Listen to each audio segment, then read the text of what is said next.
Fala, cientistas! Vocês estão bem? Estamos no nosso primeiro episódio do podcast Pode Ser. Estamos aqui na livraria Canto Geral, um espaço muito bacana, muito legal, que tem livros, CDs, DVDs, vinis, quadrinhos, muita coisa aqui. Se você se está convidado a passar aqui e dar uma visitada, a gente ficaria muito feliz. Estamos com o nosso convidado, Frederico Silva, mais conhecido como Fred. Ele é formado em Educação Física e agora está cursando Biologia. Ele ministra aula de Muay Thai e Boxe na Academia Jimenez Team de Seropédica. E é lutador, criado em Seropédica, uma pessoa muito icônica aqui em Seropédica. Como você está, professor? Tá bem? Tudo bem, Breno? Prazer, obrigado pelo obrigado. convite. Estou bem, obrigado. Feliz aí com o convite de vocês, agradeço. Contar um pouco da minha história, contar um pouco do que eu vivi aqui dentro do município. A minha história dentro da educação física, dentro da luta, dentro do esporte e tudo que eu desenvolvi dentro do município até hoje. Muito obrigado por ter vindo, aceitado. A gente trouxe um presentinho para você. Opa, fico feliz. Ficar de lembrança aí de ter vindo a primeira vez. Tá pro pessoal aí.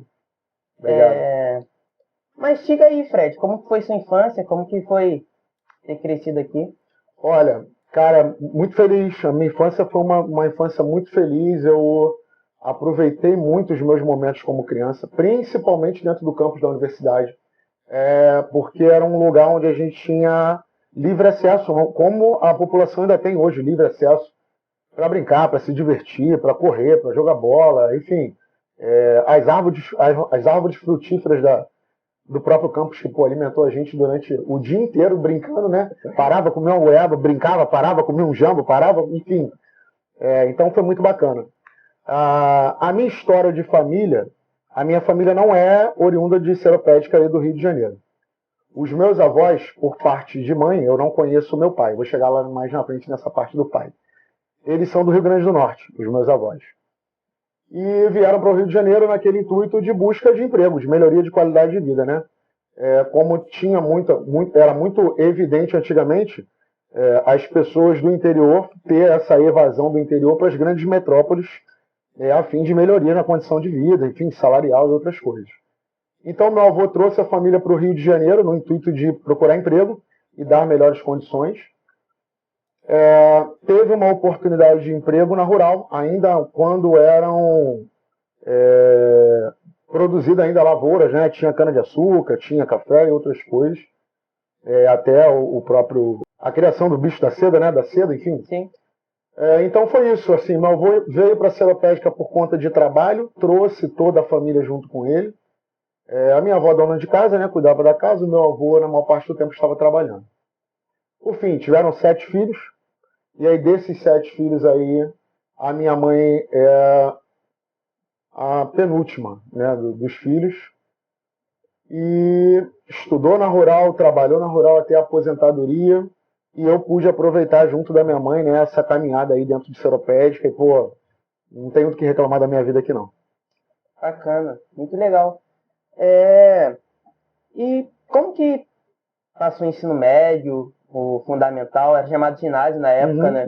Como foi sua trajetória no ginásio, nessa escola? Você era uma criança mais agitada, uma criança mais calma? Como que era você? Então, eu acho que são fases, né? A gente, como eu sou filho único, eu geralmente brincava com os meus primos, então eu não tinha vínculos de amizade ou outras crianças para estar por perto. E tempos diferentes, então a minha mãe também não me deixava muito solto pela rua. Então, natural, eu brincava sozinho, né, na maioria das vezes. Mas, por fim, essa parceria com os meus primos, que eram os mais próximos, a gente brincava muito, e aí soltava pipa, jogava bola, bolinha de gude, tudo aquilo que era natural quando eu era adolescente, quando eu era criança. Cara, foi uma infância tranquila, assim, eu tive muitos bons professores, os colégios eu não tenho do que reclamar dos colégios, principalmente onde eu passei. O antigo IZ, que era um colégio particular que hoje está abandonado ali próximo do setor. Estudei no Fernando Costa, quando ainda era o diretor e dono, o professor Emetério, que era o nosso carrasco, entre aspas, né? Porque era o homem que botava ordem no colégio inteiro. Se falasse assim, você vai para a sala do Emetério, que era o diretor, cara, aquilo ali era um terror. para todo mundo. Então eu acho assim, até essa relação que tinha em chegar no colégio, estar devidamente uniformizado, padrão, tudo bonitinho, cantar o hino nacional antes de entrar na sala, era algo também que eu achava muito bacana. Para mim não era nenhum martírio cantar o hino nacional antes de entrar na sala de aula. Mas por fim, estudei em bons colégios dentro do próprio município. É claro que depois eu tive a oportunidade de sair para estudar fora, mas não posso reclamar da educação que eu tive aqui. Foi uma educação muito boa, em tempos muito bons também. Também participei da parte em alguns anos eu estudei no colégio público, e foi aonde eu tive a mudança de chave. Eu acho que a participação no colégio público me trouxe uma visão diferente. O colégio particular tinha muito aquela relação da elitizada, né? O pai deixava, o aluno entrava, às vezes não se cumprimentava muito, não falava muito, e já o público uma relação totalmente diferente. Todo mundo interagia, todo mundo brincava, sentava para lanchar junto, ou alguém trazia um lanche e dividia com os outros. Então, o que eu vi na infância de diferente foi a relação do colégio particular, que eu não tenho que reclamar do ensino, também não reclamo do ensino do colégio público, embora essa gama de interação dos jovens era diferente. Mas foi em todo o município, né? Eu saí já de pré-adolescente para adulto, para estudar em outro município, mas, cara, foi muito legal. Aprendi muita coisa, me diverti muito, e, assim, eu acho que o município nunca deixou a desejar no que relação à educação, né? Cara, que legal, que legal. Quando eu estava no ensino médio, no ensino fundamental, eu lembro que eu e meus colegas, em torno de 5, 7, a gente sempre levava para a escola, tipo, sexta-feira era educação física, último tempo a gente levava R$2, R$3, comprava fazia aquele rateio, comprava 2 convenção uva, um sim, claro, também fiz isso. Sentava na frente da igreja e chamava a mão. Claro. Então, realmente essa interação, até de amizade, eu fui ter verdadeiramente quando eu passei a frequentar o colégio público, além de conhecer aquelas pessoas, aquelas crianças que estavam ao redor da minha casa, que não tinham o mesmo acesso do que a minha mãe se esforçou para me dar, que era me botar no colégio particular. Óbvio, nem todo mundo tem a oportunidade. Então, quando eu tive contato no colégio público com essas pessoas que moravam ao redor da minha casa, aí sim, o meu vínculo de amizade aumentou, a camaradagem, encontrei amigos, homens, mulheres, enfim, que a gente até hoje no município se encontra, se fala e tem esse laço de amizade. Então, foi basicamente isso. Fred, como você começou a treinar? Como foi sua trajetória para... Bacana. Então, assim, a minha trajetória dentro de esporte, aí eu falo esporte no geral, eu não vou falar só da luta, tá? Sim.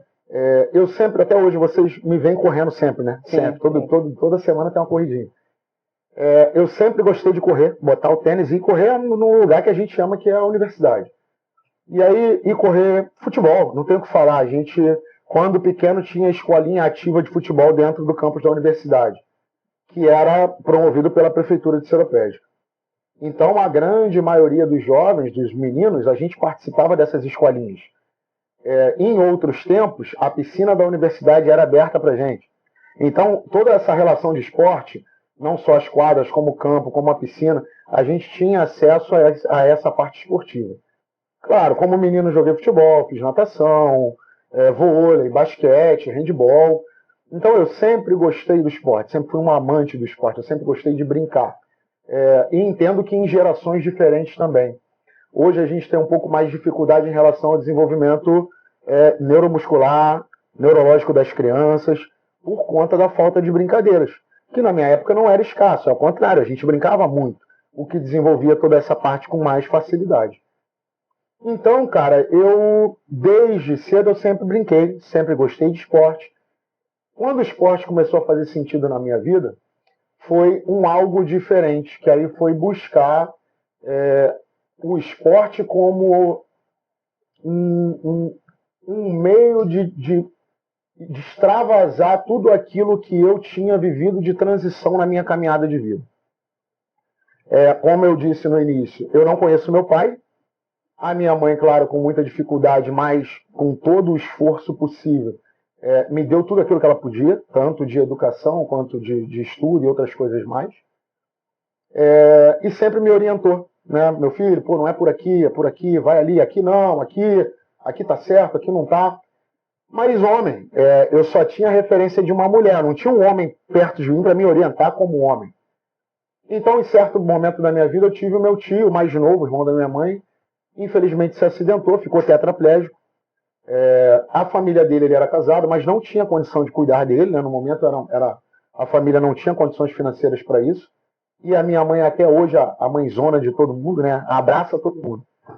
Ela pegou meu tio, não, vou cuidar do meu irmão. E foi para ele uma fase difícil e ruim, e eu tenho plena certeza disso, porque era um homem muito ativo. Também gostava de esporte e ficou tetraplégico, não mexia nada, só falava. Nós passamos durante 3 anos cuidando dele. Fazendo barba, cortando cabelo, só para dar uma passada rápida. Cara, esse foi o homem que eu precisava na minha vida. Inclusive, eu tive até com a minha prima, filha dele, esses dias, a gente batendo papo. Primo, saudade de você e tal, não sei o que, como é que tá, tudo bem? E aí eu toquei nesse assunto com ela, né? Eu falei, eu acho que de repente o teu pai não foi para você o que você precisava de referência de pai, mas o teu pai mudou minha vida. Porque era o homem que eu precisava naquele momento. Enfim, e era uma pessoa que me incentivava muito também, tanto ao estudo quanto ao esporte, as coisas que eu gostava de fazer. Fiz natação no colégio durante um tempo, competi na natação, fiquei muito, muito contente com a competição. Aquilo foi algo que. E nas escolinhas também eu sempre competia e queria vencer no futebol, queria vencer no basquete, queria vencer no vôlei. Então, quando eu comecei ao esporte como competição, que foi o que eu procurei, aquilo ali também, e eu acredito como muitos dos meus alunos, aquilo ali mudou a minha vida. Mudou a minha forma de enxergar, mudou a minha forma de tratar o outro ser humano, mudou a forma de entender que as coisas nunca vão ser fáceis e que eu preciso ser mais forte. Então, quando eu comecei a praticar esporte competitivo, a minha vida mudou. É claro que para melhor, eu não tenho o que reclamar do que o esporte fez na minha vida. E a luta entrou em sequência, porque eu já tinha participado de capoeira, já tinha dentro do campus da universidade. Participado de capoeira, participado de aulas de kickboxing. Quando eu encontrei o Jimenez, que é o meu mestre, que é o líder da equipe Jimenez Team, eu fui através de 2 amigos que me apresentaram, mas eu já queria treinar. E eu falei para ele assim, mestre, eu quero lutar. Quero lutar, mas eu quero competir, não quero ficar dentro da academia treinando, eu quero competição, eu quero extravasar tudo isso que eu passei de adversidades na minha infância, eu quero botar para fora. Eu acho que a luta vai me ajudar nisso. E sem dúvida, cara, eu acho que o que a luta fez por mim é o que faz por muitas outras pessoas que eu atendo no CT hoje, por muitos alunos que eu tenho, que não é só a transformação física, é a transformação mental de você entender a capacidade que você tem. E é muito bacana isso, ver. Eu vejo muito pessoal lá na academia entrando e depois de 3, 4 meses já vê uma mudança muito clara. Então a luta muda a pessoa, a personalidade da pessoa, muda como ela se impõe em lugares, como que ela vai se comportar. Igual tem a Roberta na academia, que agora tá competindo, claro. Tá lutando, tá ganhando. Então, tipo, pô, muito bacana isso, cara, muito bacana. E pode contar pra gente como que foi, como você pensou em fazer faculdade, fazer educação física? Sim, como claro. Foi o feeling pra isso? Quando eu era mais novo, a minha mãe, sempre uma pessoa muito educacional, me levava muito para lugares verdes, arborizados, viajou muito comigo, me levou para muitos lugares. E aí eu sempre tive um atrativo com animais. E aí cara, eu acho que eu vou ser médico veterinário. Cara, eu acho que vou seguir veterinário. Pô, não, depois eu mudei. Falei, não, acho que eu vou para agronomia. Pô, agronomia. Mas o esporte sempre fez parte da minha vida. E conversando com um amigo, ele falou assim, pô, cara, tu tem que ir para educação física, cara. Eu faço educação física e você, pô, o estereótipo do atleta, pô. E aí pô, cara, verdade, esporte, educação física, pô, vou buscar. E aí partiu disso, vou buscar. Foi eu acredito que com você também, por objetivos. Você, quando buscou a química, você tinha algo dentro de você que se realizava dentro da química. E se realiza ainda tá na caminhada. Eu pensava assim, cara, quando eu ingressei na universidade, eu falei, tô no lugar certo. E foi realmente uma identificação no ato, né? É óbvio que a gente não tem só matérias esportivas, a gente estuda química, biologia e dentre outras coisas, mas tudo aquilo que é científico para o lado do esporte, eu, teoricamente, já tinha visto na prática, por praticar esporte. Então, cara, eu fiquei muito assim, foi realmente uma sensação de que eu estou no lugar certo. E agora vai. Né? Foi por aí. Foi muito bom, cara. Eu fiz bons amigos, eu tive muitos bons professores, não tenho do que reclamar, cara. Eu aprendi pra caramba, coisas que até hoje eu uso com vocês nas aulas, tanto a parte neurológica nas brincadeiras, as competições dentro da academia, quanto na parte física, de exigência do desempenho, na melhoria do condicionamento. Então eu acho que a minha vida ela seguiu a partir daí realmente para um caminho ainda mais certo, né? Da faculdade. Isso, mais, né? E como que tá sendo? Antes de começar, você tinha comentado que vai competir.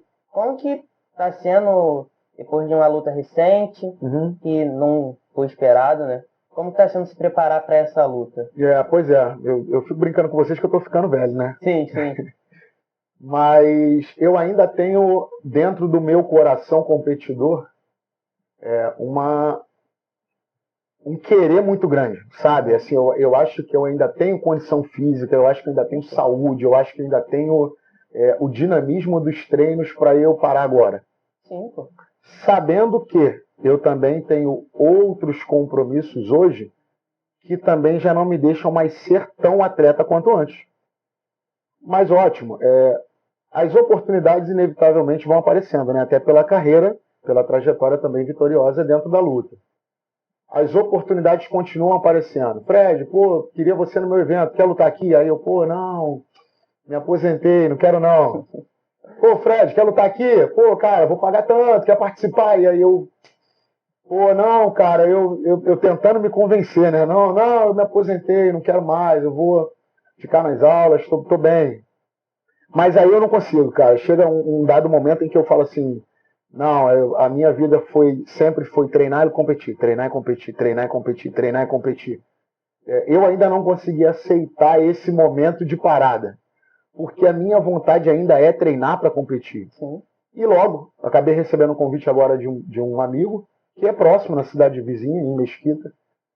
Fred, quer lutar no meu evento? Aí eu, pô, cara, mas como é que vai ser? Não, quero você no meu evento. Aí eu falei, me bota no evento, eu vou.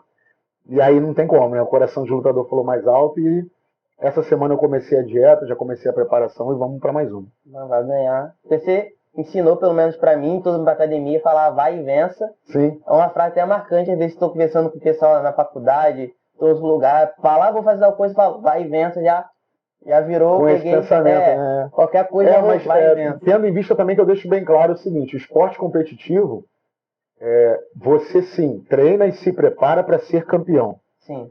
Mas é necessário entender que do outro lado tem alguém preparado igual ou mais que você. E não tem demérito nenhum da derrota. Ao contrário, o seu mérito é ser um esportista, ser um competidor, se desafiar, buscar melhoria, mudar a vida de outras pessoas e não simplesmente a realidade de ser ou não campeão, né? Então é basicamente isso. E vamos embora, vamos para mais um. Portanto, a educação física entrou na minha vida assim como um complemento da parte teórica daquilo que eu já fazia na prática, que era o esporte em geral. Cara, eu fui muito feliz no meu tempo de academia, cara. Eu aprendi muito, conheci muita gente bacana, tive ótimos professores, uma professora de ginástica, inclusive, que, cara, sensacional. E aí, partindo para o que você perguntou de hoje, né, das ciências biológicas. Pô, da onde que surgiu isso? Eu tive também, quando criança, no ensino público, uma professora de ciências que era sensacional. Aquela mulher também era uma excelente professora, cara. E ela levou a gente no campus, e onde minha mãe já trabalhava. E aí eu já conhecia porque vivia lá correndo dentro dos corredores do Instituto de Veterinário com a minha mãe. E aí ela levou pra gente ver no microscópio. Cara, foi mais uma realização, assim, eu achei aquilo sensacional e, pô, levou a gente a alguns lugares, enfim. À época, na veterinária, a gente tinha animais. que eram cuidados lá. Cobras, morcegos e outras coisas, outros animais. Até que às vezes eram encontrados maltratados, outras coisas levavam para lá para fazer essa triagem aí de recuperação dos animais. E eu tive contato com esses animais, né, durante um tempo, depois eles acabaram não tendo mais. E essa professora foi na minha inspiração, né? Foi a minha inspiração para eu...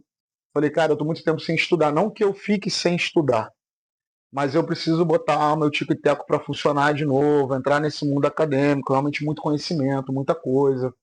E eu quero isso de novo. Eu prestei o concurso, né, para Ciências Biológicas no grupo CEDERJ, passei no vestibular e ingressei no campus em Paracambi.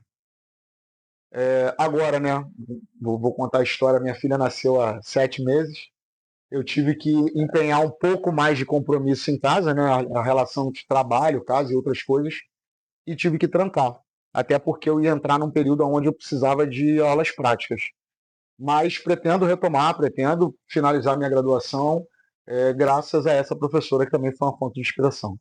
Professor que tá. Muito professor que a gente faz curso muito por causa de exemplo. Por exemplo, eu comecei a fazer química por causa de 2 professores. Uma no ensino fundamental, chamada Fernanda. Cara, ela tava aula de ciência, já ficava, caraca, que maneiro. Eu lembro as coisas do ensino médio, mais ou menos, a aula dela, assim, de biologia, eu lembro muita coisa. E no ensino médio, eu fui gostando muito de história, só que eu tive aula com Francis. Sim. Cara, as aulas dela foi um negócio absurdo que, cara, comecei a entender e eu tive o privilégio de fazer a parte de extensão do grupo Ciciana ainda no ensino médio. Então, além de ver o que ela explicava no quadro, eu via presencialmente, né? Eu ia no laboratório e via. Então, tipo, caraca, que ela tá falando a inventação dela não, né? É maluquice dela não. Eu tô vendo acontecer. Então, é muito bacana ter esses professores. Era teoria e prática, né? E a inspiração é realmente sensacional. E quem fez com a gente foi 4 alunos, eu entrei após sair do ensino médio. Tem mais uma que fazia com a gente que tá na lista de espera e vai entrar. Então, pô, teve uma influência grande em 2 anos. Ela quis fazer biologia, mas acho que o coração dela bateu mais forte que acostumada mais lá de química e resolveu vir para química. Espero que ela entre, vai ser se dê bem também. Se dê bem, uma aquisição. Sucesso, isso também. Incrível, uma aquisição, ótima curso, a gente precisa, né? O Brasil está precisando muito de pessoas buscarem faculdade. A gente vê que os campos estão meio que vazios, né?